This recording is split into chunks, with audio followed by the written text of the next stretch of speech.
ለማይግሬን ሲሆን አናት ላይ ነው የሚቀባው። ጠዋትና ማታ ይቀባል። within 2 days ወይ ደግሞ ማታ ተቀብቶ ጠዋት ራስ ምታቱ ላይኖር ይችላል።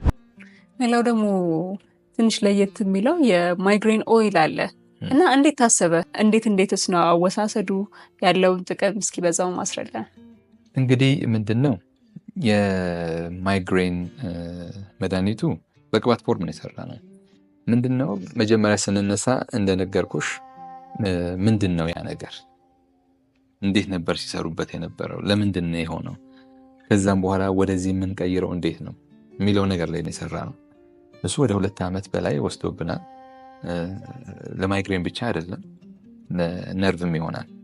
የነርቭ ችግር ላለባቸው፣ የዲስክ ችግር ላለባቸው፣ ከመገጣጠሚያ ችግር ጋር ተያይዞ በጣም ውጤት የሚያመጣ በጣም ቆንጆ ቅባት ነው። ለማይግሬን ሲሆን አናት ላይ ነው የሚቀባው። ጠዋትና ማታ ይቀባል።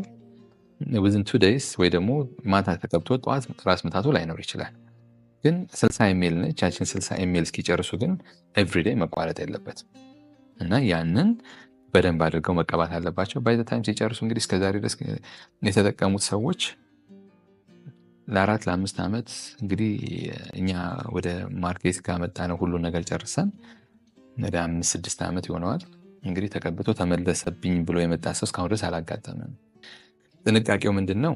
ከተቀቡ በኋላ እጅ መታጠብ ያስፈልጋል። አይን አይነካም፣ ወደ አፍ አይገባም። ስለዚህ ወደ አፍ እንዳይገባ ላዩ ላይ ጽፈናል። አጠቃቀሙም ላዩ ላይ አለ።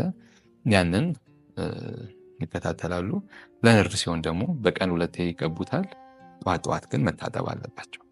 ስለዚህ አንዱ ኦይል ያረግሽበት ላይ ሌላ ኦይል ብትደግሚ ወደው ስለማይገባ አይሰራም እና ያንን እንደዛ ካደረጉ በጣም ቆንጆ ዘይት ነው። በጣም ጥሩ እኛ እንደ መድኃኒት ነው። ሪሊፍ ይሰጣል።